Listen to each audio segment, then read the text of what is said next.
Christina. I've been at Pendleside Hospice for the past 19 years actually. So I came on board as a fundraiser and then built my way up to being fundraising manager. And then as they were having a little reshuffle a few years ago, I could see this reshuffle coming along, so I went into our chief exec and said, when you're doing the reshuffle, she went, why didn't we do the reshuffle? I was like, I know.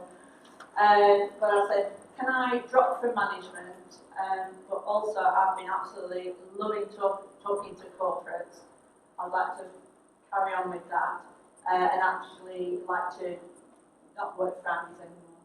So 3 years ago, that's exactly what happened. So we'd started off with, as it was mentioned in the last talk, that somebody high up said, I think there's movement to be and money to be had from corporates. We should be concentrating on that a bit more. So we had seen at a North West conference, Trinity Hospice run a very fantastic corporate challenge, which does anybody else do like an accumulator, a corporate challenge? Hands up.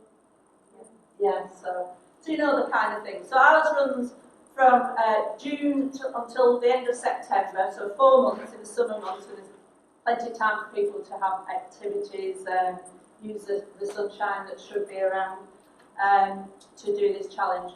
So as you can see from the background slides I've got here, just having that running in the background, but possibly what you'd like to know about what makes the hospice, our hospice corporate challenge successful. A little bit of history. When we first started it 5 years ago, we got 25 companies to sign up to our corporate challenge, and that brought in about £68,000. And we thought, well, that's really rather good. So we carried on with that, and to the point that last year we had 50 teams took part, but some fell by the wayside through business restructures, etc.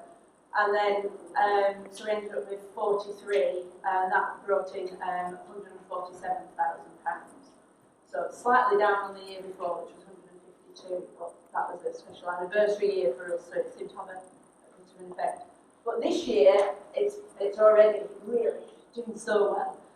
We had a soft launch for it on Valentine's Day, so I had lovely local hospice theme going on. We had heart-shaped crumpets with, different flavoured toppings on the crumpet. But that, we'd already got 40 teams signed up for that, so I'm really looking to get 50, 60 this time. So how do we do some of that to engage them? I'm a bit of a bag lady. So, would you like to pick an item out of my bag and I'll talk about it? You have picked our Pendleside Hospice pub walk t-shirt. So, we run a very successful pub walk. It's 10 miles and 17 pubs. So you can imagine that's a really easy one to get the corporates to engage with. They can relate to that. So that's managed to increase. When we first came on board with the round table, Rotary Club, they organised the walk for us, but then we do the admin. So we were able to bring it up from, in the first year, I think they were raising about 3,000, and we took it up to 5. And then latterly, with the help of the corporate teams coming on board with that, we have in the region of about 2,000 walkers, and about £110,000 with that. That's also sponsored quite controversially by one of our local funeral directors, who do give up about £10,000 in sponsorship to our events. So we're not shy of using those. So that's going to pick an item. Here we go. So Smarties. Did anybody ever used to do this at school where you put money into the Smarties? Anybody still do it? So you know the power of that. So when I'm doing a pitch to businesses about corporates and they're like, oh, we're a bit scared of how we're going to be able to support you, I do say, well, we as a hospice will give you these packets of Smarties. You fill them with 20p's or £1, and the pounds add up to about £12. So later on, when somebody else pulls something else out of the bag, I'll tell you about the success story of the Smarties. So, yeah, back to Chris. So we're talking about this, about bringing people into the hospice. So I live and breathe corporate fundraising, talking to people. So 2-3 times a week I invite people into the hospice for lunch. Those business leaders, the staff behind them come in for lunch. Sometimes I don't even talk about fundraising at all. We talk about who they are, what they enjoy doing, and part of that conversation, they say to me, "How can we help?" And then that's when I really educate them to, how wonderful it would be if you joined in our corporate challenge as a starting point to our relationship and working business-wise together. So I'll come down here, try to lay down on that one. Slimming World. So we have a very strong Slimming World group. I'm not sure that what that says about us up north, but we need to join the Slimming World a lot. But a lovely lady called Janet Barnes heads up the local Slimming World groups, and she has, say, 10 people under her that then meet up with the groups.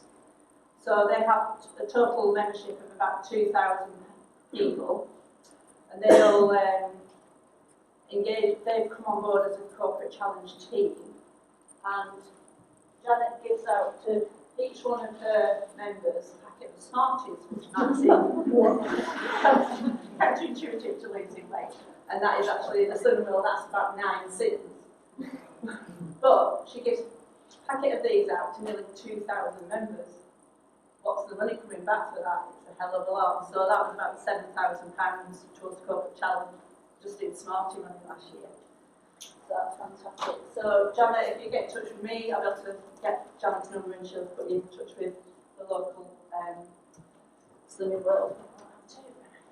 Last one, just to make it quick. Oh, not quite the last one. So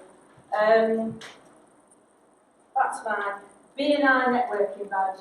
Very proud of being a B&I. Anybody else in the group?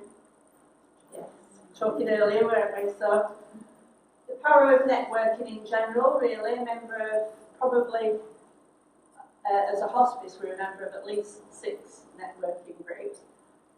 Helen, our chief exec, she is a member of the networking with me.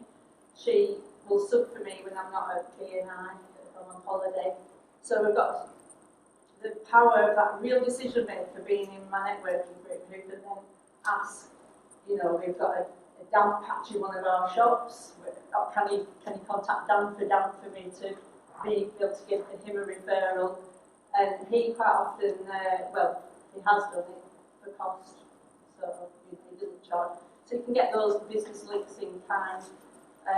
So really powerful, get yourself out there to do networking.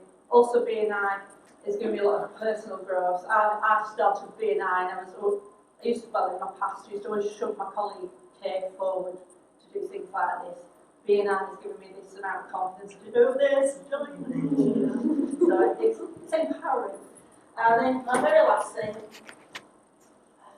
just seconds to go, is give all the corporate teams one of the clothing bags. This is the unbranded one, but you may have well-being in the fortunate position of having branded ones. Our hospice has got gift aid leaflet on there.